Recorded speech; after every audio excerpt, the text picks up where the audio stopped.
The names of prehistoric figures like Dan Kane, Bill Drury remind us that it's been 4 decades since we concluded COA's first academic year. They were in every way the giants of that era. And sadly, over this winter, we must add another name, James Gower, our beloved teacher, as well as a life trustee who officiated at the birth of human ecology and contributed a spiritual level that always provided illumination in our darker times. When COA convenes its College of Cardinals to elect our first saint, the puff of white smoke that appears from the bird feeder will signal that it's Father Jim. As Lisa showed the photos this morning of Dave Winship and Shelley Pingree with pitchforks and overalls at the compost pile in 1973, I felt lucky and privileged to have witnessed the sweep of time from that first tiny commencement to the present size and brilliance of the class of 2013.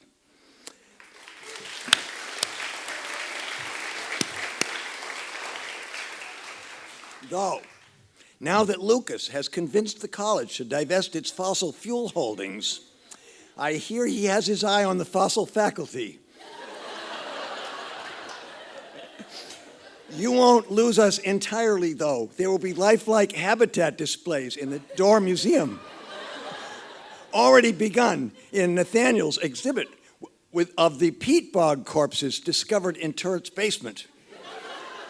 They have the marks of our profession, but no one alive remembers who they were. Our future replacements will be electric professors with no carbon footprints, and instead of handing back their salaries to take a break, they can fill up for free outside the pottery shed.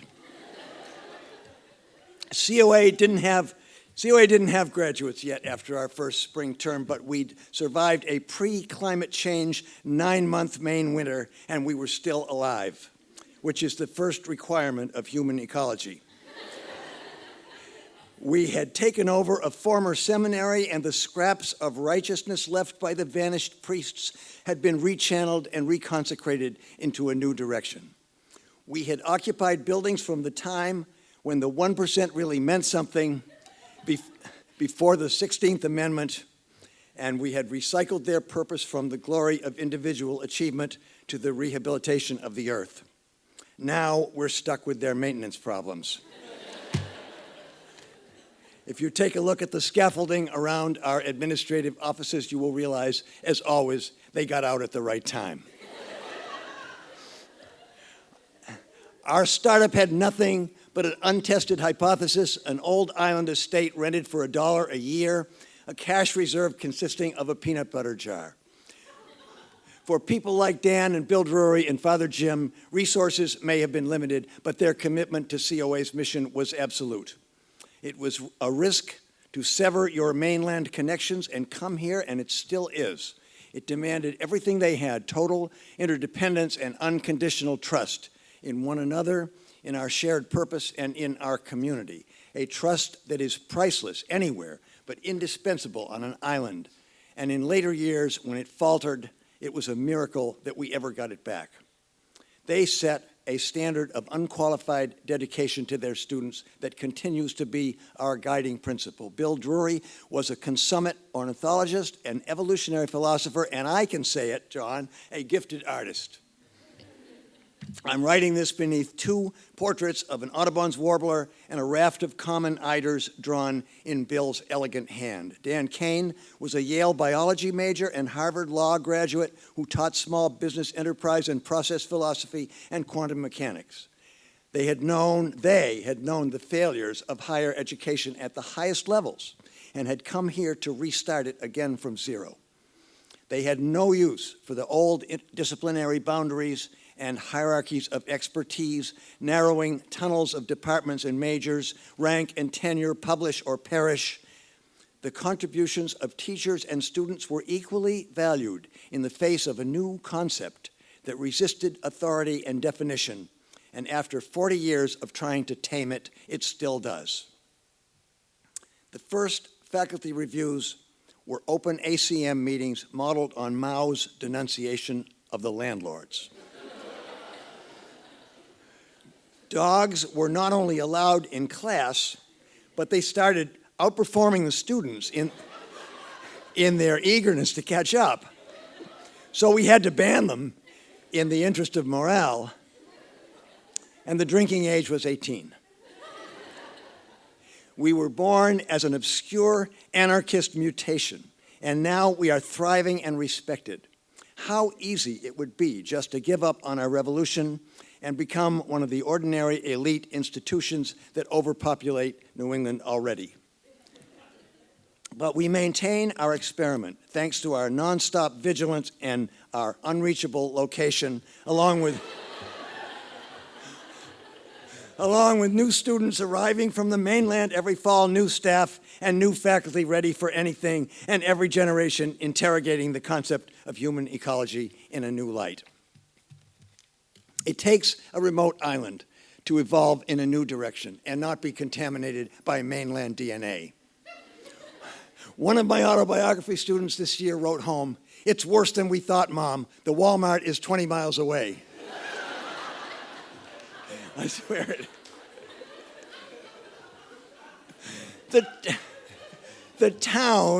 This town looked quite cosmopolitan when we arrived that summer.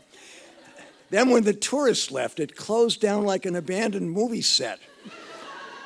There was not one restaurant in the evenings. When we entertained prospective faculty members, we never let them see Main Street in the wintertime.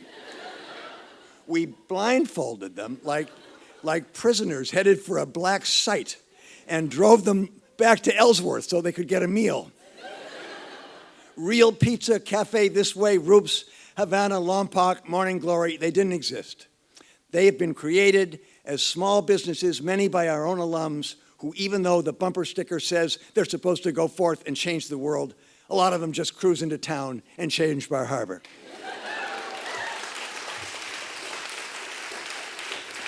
Which is why it's now a better town than the global average. Though it still gets that existential feeling in mid-October when the buses and cruise ships leave and it's just us and nature and we realize we're one and the same thing. MDI was a bleak and remorseless outpost in 1972, but it was not uninhabited. There was a year-round hunter-gatherer population, somewhat like the unspoiled islanders in the Jollyman.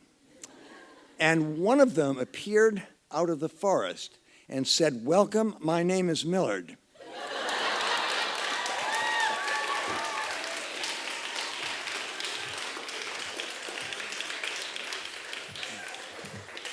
This year, finally, after 4 decades of service to the physical campus and half its buildings named after him, in Abigail's senior project, we have the definitive, authorized, partially uncensored biography of the Dean of Buildings and Grounds. Its multiple voices from all sides and levels represent the democratic vision of human ecology, and it is living proof that a concept is meaningless without a place.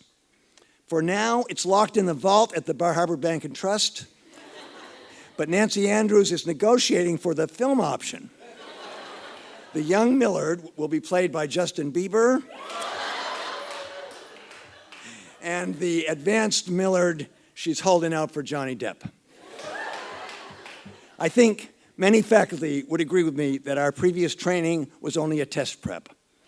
Our serious education started when we arrived at COA. It has come not only from our own colleagues and students, and from irreplaceable staff members like Millard and Donna and Sarah, who have given without limit or regard to their individual lives. In the way that beauty and tragedy are often connected, Abigail's most eloquent chapter describes the Calber Hall fire that struck us 30 years ago this summer. Its pointless destruction now seems a historical inevitability that tested our purpose with a near-death experience from which we emerged stronger and more coherent than before. You can burn an old mansion and its whole library, offices, school records, zoological specimens, and books in progress, but as history has repeatedly shown, you cannot burn an idea.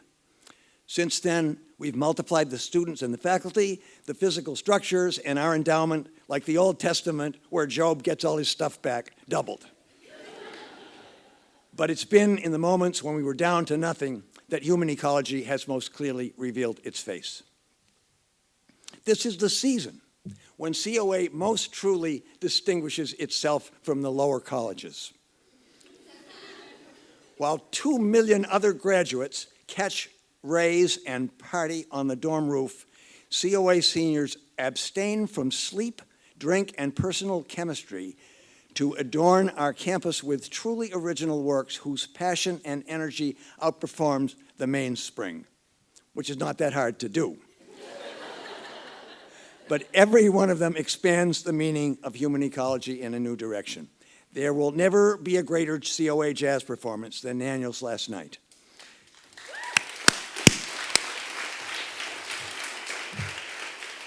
Holding his own with sidemen 10 times his age.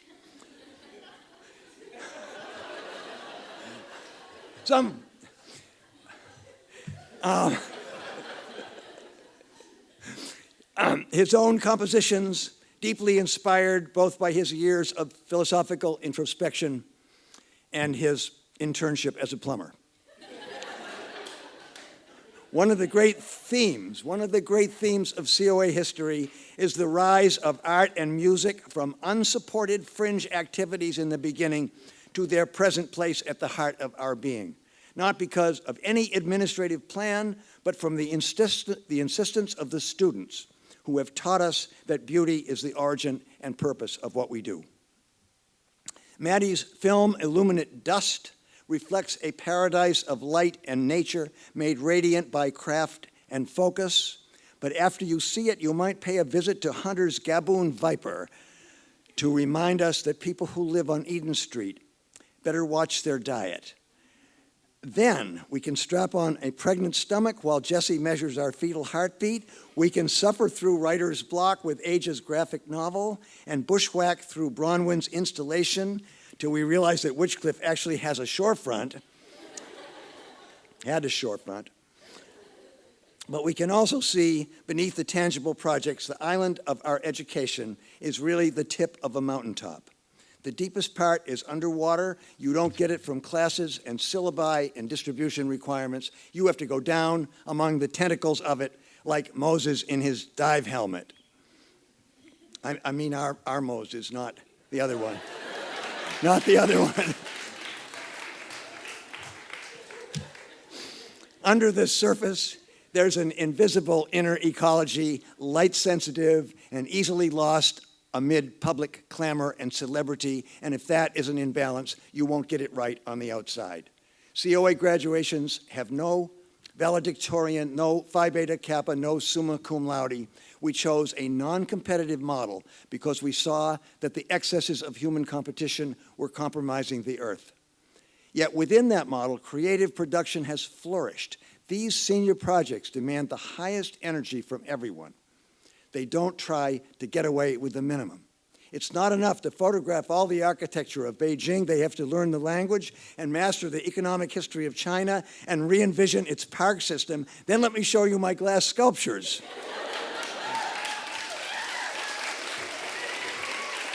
And that's one person. They keep bringing chapters and artwork until Ingrid orders them to stop. Then they say, it's not done. Can we send you more over the summer? And it's never done. The most dazzling individual accomplishments, like all works of art or science, no matter how amazing, are partial and fragmentary. And they only complete themselves in the pattern and totality of the whole, taking their direction from Anna Sagatoff's slime molds that have no separate brain of their own. But working together, they are redesigning the Iberian highway system and the Tokyo subway, and they'll be moving on from there.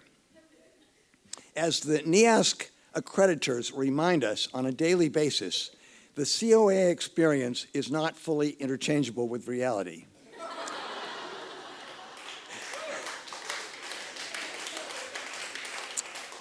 We've lived so long on an island, we've grown weird beaks like Darwin's finches, which we don't even notice because we all have them. And we can only mate with our own kind. The COA beak The COA beak is adapted for scraping the last blueberry yogurt out of a stainless steel take-a-break container. But keep it sharp and don't be ashamed of its appearance, for it can also open the locked problems of the world. We're now supposed to head for the red bricks for our favorite refreshments, iced tea and lemonade.